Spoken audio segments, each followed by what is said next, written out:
This Amada snt-t9v is a power supply board used in an Amada air system.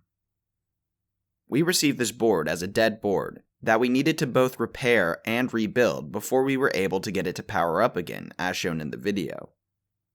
At ERD, we have specialized in board repair since our early days in the 90s, and regardless of what system a board comes from, we generally have a solution to get the board back up and running. Thanks for checking out the video. Subscribe to ERD TV for more videos of our repairs.